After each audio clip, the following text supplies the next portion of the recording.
नमस्कार.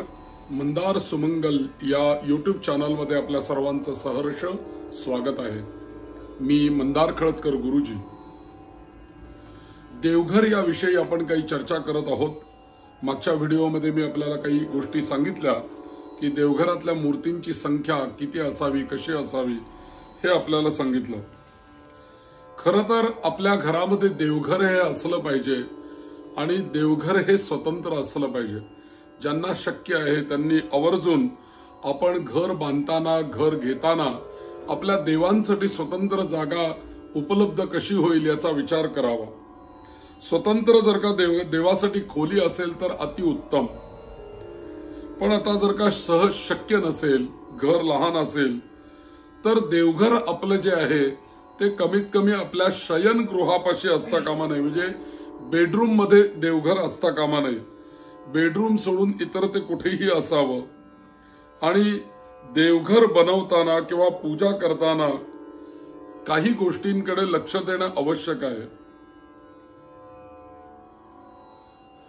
की शक्यतोवर देवघर हे लाकडी असावं. लाकडाचे बनवलेले देव्हारे हे खूप अत्यंत चांगले. मग लाकडी चौरंग सुद्धा चालेल, पण लाकडाचा संबंध तिथे जास्ती असला पाहिजे. त्यानंतर देवाच्या जवळ अखंड आपल्याला समई लावण्याकरता व्यवस्थित जागा पाहिजे.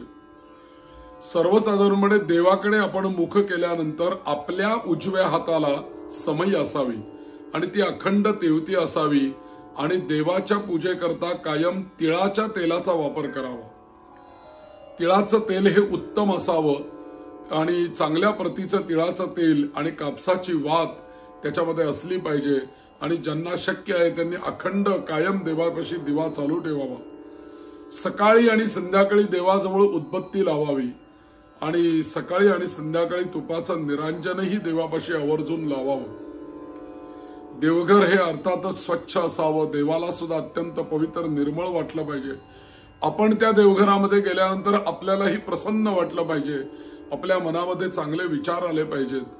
जर का तिथे देवांची पूजा झालेली नसेल, व्यवस्थित मांडणी नसेल, सुटसुटीतपणा नसेल आणि बरेच वेळेला असं होतं की आपण देवपूजेला बसल्यानंतर आपल्या अनेक गोष्टी जवळ नसतात, त्या खूप लांब ठेवल्या गेल्या असतात. मग आपली उगाच विनाकारण पूजा करताना चिडचिड होते. म्हणून आपल्याला देवपूजेला काय लागतं हे आपल्या हाताशी असलं पाहिजे. आपण एकटे पूजेला बसल्यानंतर आपल्याला हळद पाहिजे, कुंकू पाहिजे, गंध पाहिजे, उदबत्ती पाहिजे, निरांजन पाहिजे. या सगळ्या गोष्टी रोज आपल्या हाताशी असल्या पाहिजेत. रोज देवाला नैवेद्य दाखवण्यासाठी तुम्ही ड्रायफ्रुट्स एखाद्या डब्यामध्ये भरून ठेवू शकता, साखरपुट्याने भरून ठेवू शकता. रोज त्यातले थोडे थोडे नैवेद्याला घेऊन आपण नैवेद्य दाखवू शकतो. परंतु देवाला रोज नैवेद्य हवा, रोज त्याची पूजा हवी, रोज उदबत्ती निरांजन तरी कमीत कमी हवं. समजा 16 उपचार आम्हाला पूजा करायला नाही जमली रोज, तर कमीत कमी पंचोपचार तरी आपण पूजा करू शकतो. पंचोपचार म्हणजे काय तर गंध, पुष्प, धूप, दीप आणि नैवेद्य. म्हणजे देवांना पुसून गंध लावायचं, त्यानंतर फूल व्हायचं, त्यानंतर शंकर असेल तर बेल व्हायचा, विष्णू असेल तुळशी व्हायच्या आणि नंतर उदबत्ती ओवाळायची. घंटा वाजवून उदबत्ती ओवाळायची. बरं, त्याच्यानंतर दिवा ओवाळायचा, घंटा वाजवून दिवा ओवाळायचा आणि पाण्याचं चौकोनी मंडल करून त्याच्यावरती काहीतरी नैवेद्य ठेवून त्याचा नैवेद्य समर्पित करावा, नमस्कार करावा. याला पंचोपचार पूजा असं म्हणतात. कमीत कमी एवढी तरी पूजा रोज झाली पाहिजे आणि पंचोपचार करा. आणि इतर वेळेला घरातनं बाहेर पडताना, घरामध्ये आल्यानंतर देवाला नमस्कार केला गेला पाहिजे. मी मागे एक व्हिडिओ केलेला आहे की देवांची घरातल्या नातं आपलं कसं असावं याच्यावरती मागे एक मी व्हिडिओ केलेला आहे. तो माझ्या या चॅनलवर असेल, आपण जरूर तो बघावा. आणि देवपूजेचं काय शास्त्र आहे याच्याविषयी काही हिंदी मध्ये मी व्हिडिओ केलेले आहेत. संस्कृत मध्ये जे श्लोक आहेत देवपूजेविषयी असलेल्या शास्त्राचे, त्याचं विस्तृत मी विवेचन हिंदी भाषेमधनं केलेलं आहे. या चॅनलवर ते आहेत. जरूर आपल्या घरातली देवपूजा व्यवस्थित व्हावी याकरता त्याचा अभ्यास करावा. आपलं जे देवघर आहे ते सर्वसाधारणपणे घराच्या ईशान्य कोपरामध्ये असलं पाहिजे. कारण ईशान्याम ईश्वरः, ईशान्य दिशा ही ईश्वराची आहे, म्हणून ईशान्येला आपलं देवघर असावं. पण आता नाही बाबा शक्य, ईशान्येला देवघर करणं आम्हाला तिथे शक्य नाही, तर मग घराच्या पूर्वेला देवघर चालेल किंवा पश्चिमेला देवघर चालेल. म्हणजे आपण पूजा करताना एकतर आपलं मुख पूर्वेला व्हावं, देवाचं पश्चिमेला असावं, किंवा देवाचं मुख पूर्वेला असावं, आपलं पूजा करताना पश्चिमेला व्हावं. अशा पद्धतीने देवघराची रचना करावी. आणि दुसरी गोष्ट म्हणजे आपल्या देवघरामध्ये काय काय असावं ते मी सांगितलेलंच आहे. आपल्या कुलदेवतेचा टाक असल्यास उत्तम, त्याच्यानंतर देवी असावी, त्याच्यानंतर अन्नपूर्णा, गणपती, आणि यंत्रच जर का ठेवायचं असेल तर एखादं श्रीयंत्र कोणी आपल्याला उपासना दिली आणि श्रीयंत्र सिद्ध करून दिलं तर श्रीयंत्र आपल्या देवघरामध्ये आपण ठेवू शकतो. परंतु तीर्थयात्रेमधनं आणलेल्या मूर्ती, विकत घेतलेल्या कुठेतरी जत्रेमध्ये घेतलेल्या मूर्ती, अशा वस्तू मात्र आणि मूर्ती आणि यंत्र मात्र देवघरात ठेवणं आपण टाळलं पाहिजे. आपण पारंपरिक मूर्तींचीच पूजा केली पाहिजे. ज्या परंपरेने सांगितलेल्या आहेत त्याच मूर्तींची पूजा केली पाहिजे. त्याच्यामध्ये मग अन्नपूर्णा असेल, बाळकृष्ण असेल, शंकराचं शिवलिंग असेल, सूर्याकरता स्फटिक असेल, आणि देवी कुलदेवतेचा एखादा टाक असेल किंवा कुलदेवतेची मूर्ती असेल, यांचीच आपण पूजा केली पाहिजे. आता मूर्ती आपल्या देवघरामध्ये ठेवताना खाली काहीतरी आसन असलं पाहिजे. विना आसनाच्या मूर्ती देवघरामध्ये ठेवू नये. मग एखादं कापड घातलेलं असलं पाहिजे देवघरामध्ये, आणि ते कापड सुद्धा महिन्यातनं एकदा बदललं पाहिजे. दरवेळेला नवीन कापड घालावं, स्वच्छ कापड घालावं, आणि त्या कापडावरती मूर्ती, म्हणजे त्यांना सगळ्या मूर्तींना खाली आसन असलं पाहिजे. आसना व्यतिरिक्त मूर्ती देवघरामध्ये आपल्या ठेवू नये. आणि आपण सुद्धा पूजा करताना खाली काहीतरी आसन घेऊन खाली बसून पूजा केली पाहिजे. मग पाठ घ्या किंवा चौकोनी बसकर घ्या, परंतु खाली बसून, आसनावर बसून आपण पूजा केली पाहिजे. देवालाही आसन पाहिजे, आपल्यालाही आसन पाहिजे. सर्वसाधारणपणे आपल्या देवघरातल्या ज्या मूर्ती आहेत या 3 ते 4 इंचापेक्षा जास्ती उंच असू नयेत, असं मी आपल्याला मगाशी सांगितलं.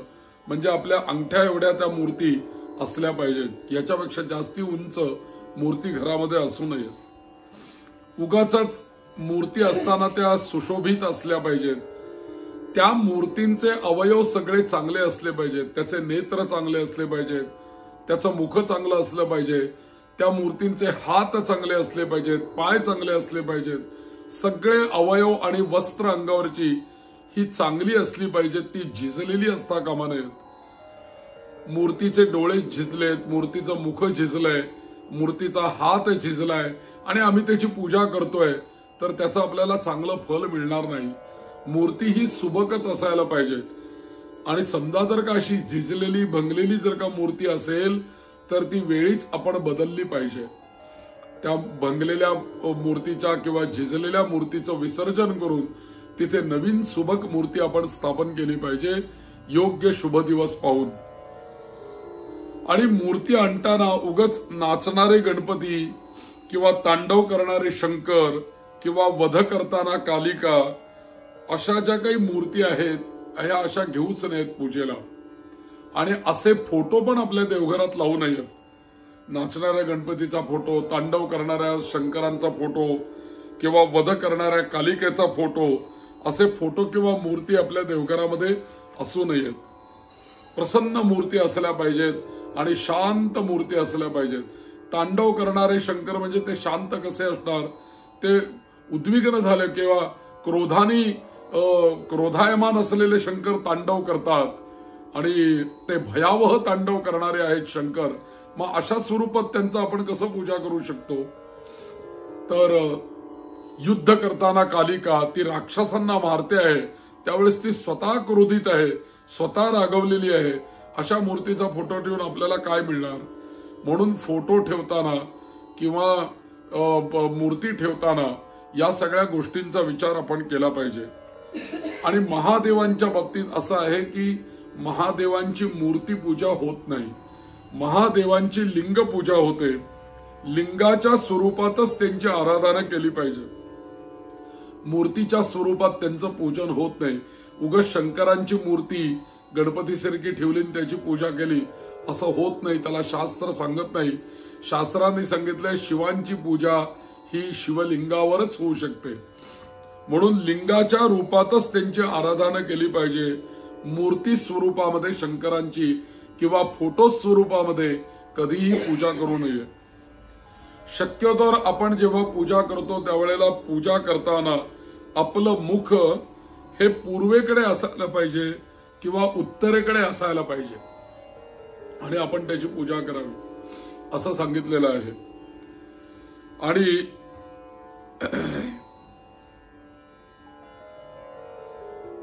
आग्नेय कोणामध्ये दिवा असला पाहिजे आणि उत्तरेकडे पाणी ठेवायला पाहिजे. म्हणजे आता समजा का आपल्या घरात ईशान्य दिशेला जर का देवघर मांडलेलं असेल, पश्चिमेकडे तोंड करून जर का देव असतील तर आग्नेय दिशेला म्हणजेच आपल्या उजव्या हाताला म्हणजेच देवाच्या डाव्या हाताला दिवा असला पाहिजे आणि आपल्या डाव्या हाताला म्हणजेच देवाच्या उजव्या हाताला पाणी असलं पाहिजे. आणि पूजेमध्ये शंख आणि घंटा याचा जरूर उपयोग करावा. ज्यांना शंख वाजवता येतो त्यांनी रोज शंख वाजवायला हरकत नाही. शंखाची पूजा करावी आणि कमीत कमी उदबत्ती ओवाळताना, निरांजन ओवाळताना, त्याच्यानंतर देवाला स्नान घालताना घंटा वाजवली पाहिजे असं शास्त्र आहे. किंवा देवघरामध्ये पूजेला सुरुवात करण्यापूर्वी एकदा घंटा वाजवली पाहिजे. घंटा वाजवण्याचं फार मोठं महत्व आहे, कारण घंटा वाजवल्याने देवतांचं आवाहन होतं. म्हणून घंटानाद अत्यंत महत्वाचा आहे. त्याच्यानंतर आपण जो देवाचा निर्माल्य काढतो त्याच्यावरची फुलं असतात किंवा देवासमोर ठेवलेली फळं असतात, नारळ असतात, हे सगळं काढल्यानंतर फळं नारळ ही प्रसाद म्हणून आपण वापरली पाहिजेत. आणि खराब फुलं किंवा पत्र जी काही आहेत त्यांचं योग्य वेळेला विसर्जन केलं पाहिजे. ते घरामध्ये ठेवू नये बरं का निर्माल्य. त्याच्यानंतर पूजेचं पावित्र्य जे काही आहे, आपण एखाद्या देवाला कधी अभिषेक केला तर ते जे देवाचं अभिषेकाचं पवित्र पाणी आहे ते आपल्या घरामध्ये कोपऱ्या कोपऱ्यामध्ये जरूर शिंपडावं.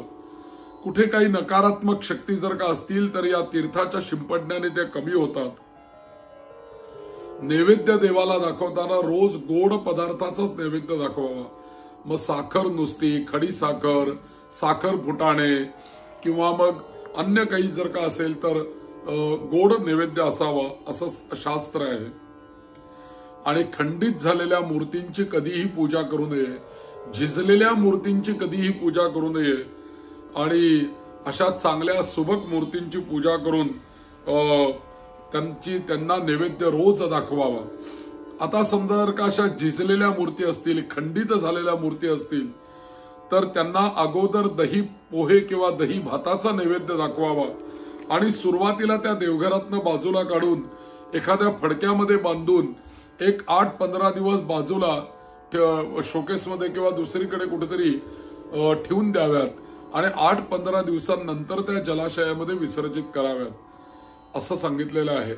त्यामुळे ही पण गोष्ट अत्यंत महत्वाची आहे. थोडक्यात काय तर आपल्या घरातलं देवघरही उत्तम असलं पाहिजे. देवघरामध्ये मूर्तींची संख्या ही सीमित असली पाहिजे.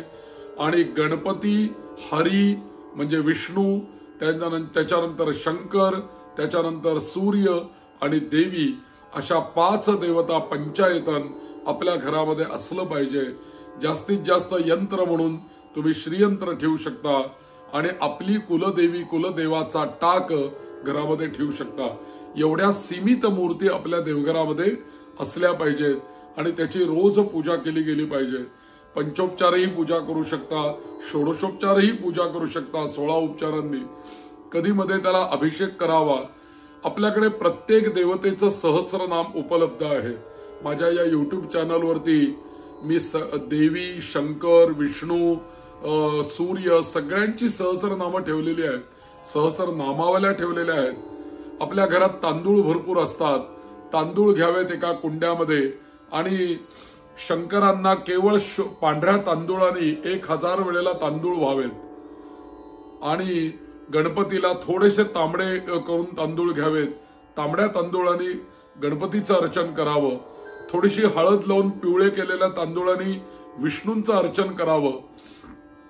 थोडेसे तांबडे केलेले तांदूळ सूर्याच्या अर्चनाला वापरावेत आणि पिवळे आणि तांबडे असा दोन्ही रंग वापरून असे केलेले तांदूळ हे देवीच्या अर्चनाला वापरावेत. माझ्या या युट्यूब चॅनलवरची सहस्रनामावली आपल्याला लावता येईल आणि प्रत्येक नावाने आपल्याला असं तांदूळ अर्चन घरच्या घरी करता येईल.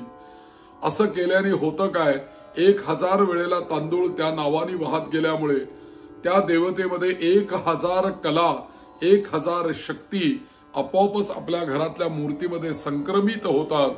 त्या मूर्तीमधलं देवत्व वाढतं, त्या मूर्तीच्या कला वाढतात, त्या मूर्तीचं तेज वाढतं आणि अर्थातच अशा सर्व दृष्टीने वृद्धिंगत झालेल्या मूर्ती आपल्या घरामध्ये जर का असतील तर त्याचा परिणाम आपल्या वास्तूवरती आणि आपल्या घरावरती अवश्य होतो. मी बरेच वेळेला ऑनलाईन पद्धतीने पूजा सांगून अनेक लोकांकडनं मी इथे सहस्रनामावली म्हणत म्हणत लोकांनी आपल्या घरी तांदूळ अर्चना केलेली आहे, पुष्प अर्चना केलेली आहे, अनेक प्रकारे अर्चना, कुंकुम अर्चना मी इथनं ऑनलाईन पद्धतीने करतो आणि मी इथून सहस्रनामावली वाचतो. लोक आपापल्या घरी आपापल्या देवाला ते वाहत असतात. संकल्पपूर्वक असं आम्ही महिन्याकाठी 1-2दा या गोष्टी करत असतो. तर आवर्जून त्याचा फायदा लाभ अनेक मंडळींना झालेला आहे. तर मी आपल्याला असं म्हणेन की आपलं देवघरही चांगलं असावं, मूर्तीही चांगल्या असाव्या आणि त्या देवघरातल्या देवांची आपल्याकडनं यथासांग सेवा होत राहावी आणि अखंडित देवांची कृपा आपल्या कुटुंबावरती राहावी हीच आपली मनोकामना असावी. मी एवढंच म्हणेन की सगळ्या देवतांचा आशीर्वाद आपल्याला लाभावा. मंगलमूर्ती मोरया. परत असे भेटत राहू. व्हिडिओ पाहत राहा. व्हिडिओ जर का आवडले तर आपण शेअर करा, लाईक जरूर करा. माझा चॅनल आपण सबस्क्राईब केलेला नसेल तर सबस्क्राईब करा आणि शेजारी असलेला ऑल हा पर्याय सिलेक्ट करा म्हणजे माझे अनेक व्हिडिओ तुम्हाला बघायला मिळतील. याच्या पूर्वी अनेक व्हिडिओ मी अपलोड केलेले आहेत. या सगळ्या व्हिडिओंच्या द्वारा आपल्याला योग्य माहिती मिळत राहील. मंगलमूर्ती मोरया.